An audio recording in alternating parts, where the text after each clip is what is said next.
Without the means to provide proper care, pets can be vulnerable to disease, malnutrition and abandonment. Dogs and cats in developing countries are particularly likely to suffer from neglect and poor health. That's where CLAW comes in. CLAW is a renowned welfare organisation and pioneer of community-based primary animal health care in South Africa. This community-led animal welfare program provides desperately needed veterinary services to dogs and cats, as well as vital animal care education to pet owners in Johannesburg's poorest township areas. Canadian vet nurse Jennifer Gerner travelled to South Africa about 6 years ago on a sort of safari tour for vet nurses in the wild and volunteered at CLAW. Through her dedication to helping animals and her love for the country, she never left.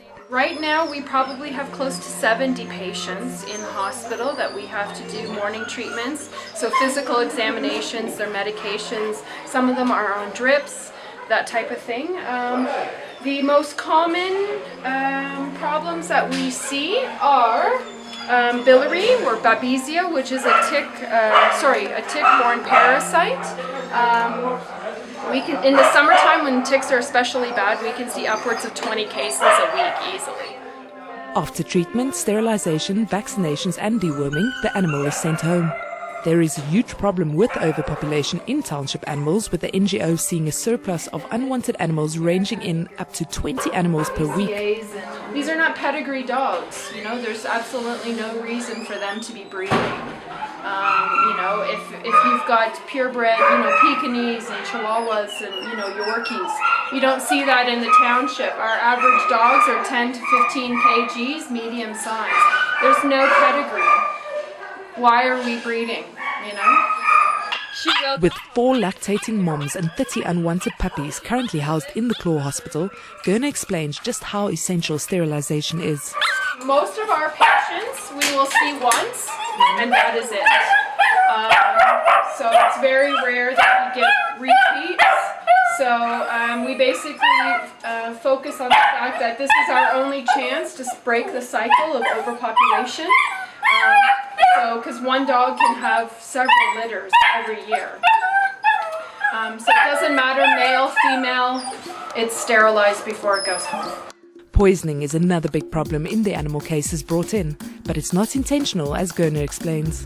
Obviously there's huge rat problems. You guys have heard about the problems in Alexandria, that type of thing. So people will put poison out to kill off the rats, not thinking that the local dogs, it's tasty for them as well. Or they eat the dead rat and then get poisoned that way. A few cases it is intentional, where obviously the dogs will die from poisonings and then they break into the home, a week or two later. So there is that aspect, but most of it is pretty unintentional. Through funding, CLAW is able to go out into impoverished areas to help these animals who most likely would have otherwise suffered a great deal or even died due to their owners not being able to afford health treatment. The mobile clinic can see anywhere between 100 and 200 patients a day, and then it's up to the vet on site to decide whether the animal needs to come to the hospital for additional treatment. Anything that's sick, not doing well or whatever, then comes back with them at the end of the day to the hospital. But it really depends. Gosh, we can get in 20 to 30 patients a day, and then we have drivers that are emergency calls. Like, I think yesterday we got a dozen emergency calls where we had to drive out, go and pick up the animal, bring it back. It has to come here for treatment, so the drivers are on the road all day, every day, and then obviously we have to deliver all of these guys home once they've been treated and sterilized. Our clientele does not have transportation, and you're not allowed to take dogs on taxis. CLAW currently shares hospital facilities with Friends of Rescued Animals, or known as FORA, after illegal mining, vigilantism and other criminal activity forced them out of their headquarters in Durban Deep. So you saw FORA at the moment is packed, so we have to make some space before we can bring these guys over. But according to the founder of CLAW, Cora Bailey, they will not abandon the community. We've had to temporarily move out from there because things became extremely dangerous there. And that is largely due to illegal mining. Yeah, mostly due to the illegal mining. The fact that the land has been sold to a developer, which is really great for the city. And for the fact that there's going to be housing built there. But we've got two groups of illegal miners living in the area, and they're constantly at war with each other. They've also looted everything that could possibly, from bricks to water fixtures, to water pipes, and any copper cabling. And it's sadly gone on without intervention from the police.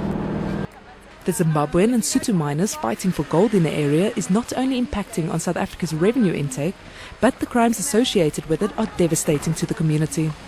We have murders all the time. I mean, we have kids coming to call us, and little kids to come and show us bodies.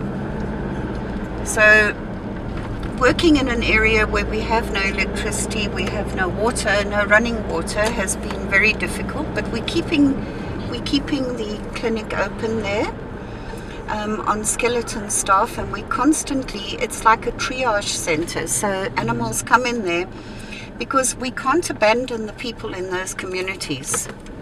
It would be horrendous. We've been there for so many years, we can't suddenly disappear.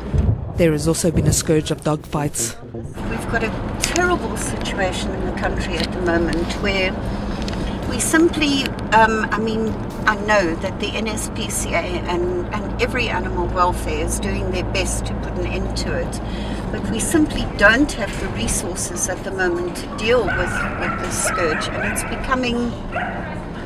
becoming horrendous, it's becoming entrenched, it's becoming the norm. It's becoming more and more common if you actually drive around certain of our communities on a weekend and you see how many people are walking around with pit bulls on leashes. Pit bulls that have had their ears chopped off, that have been mutilated. There are young kids who are getting involved. There are older men. Children are seeing it everywhere and beginning to think it's the norm. You know, you speak to young kids about it and they think that that's what pit bulls were made for. And it's affecting the youth in a vicious way. Every opportunity we speak to people and tell them how important it is that they make that link between animal abuse and domestic violence and other kinds of violence. So when we do talk to, mostly women get it. And we also tell them that if their sons are caught doing this, first of all, that when they get involved in dog fighting, they'll see that those are the same kids who get involved in binge drinking, rape, drugs. It's all connected. So women very often make their kids give up the dogs, and it's women who report on dog fighting. So next year we're going to have a proper solid campaign to inform communities about why it's such a disaster and how we shouldn't turn a blind eye to it. The SPCA arrested 18 people in a dogfighting syndicate in late 2013, but it's only the tip of the iceberg and more police help is needed as the people who are involved are extremely violent. Dogfighting is a crime. It is against the law. We should get more police involvement and help to deal with it, because if you come across a dogfight, an organized dogfight, those guys are almost always armed. They're dangerous, they're psychopaths, and we've really had the ludicrous situation where we've gone into a police station and asked for assistance to break up a dogfight and been given our own phone number to call. In addition to handing out food packages to the community, Claw runs an animal education program on Sundays where local kids learn about animal things, do some crafts and play sports. Last Sunday we did beadwork and we made some bracelets and we do storytelling. So it's just somewhere. We don't necessarily do animal related humane education every week. But the fact is that they're in an area where they're in a place where there's Supposed to be the compassion for animals. Alright? I think it all helps. It's our way of trying to improve their lives or have a bit of an impact really on the kids and make their lives a little easier. Because our kids, the kids that come to us, all of them have seen murders and rape and domestic violence. And some of them are actually very, very traumatized. It's not what we ever set out to do. But you can't work in desperately poor communities like we do and not be affected by the people's plight. You can't be. It's like walking over a starving child to talk to them about their starving dog, you know?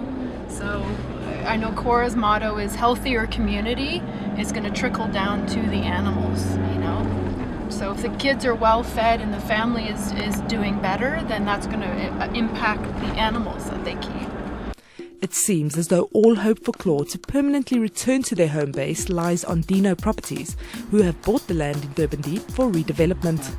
It's hard to believe that this once was a thriving community, but with development on the cards, let's hope it happens sooner than later. For SABC News in Durban Deep, I'm Oosthuizen.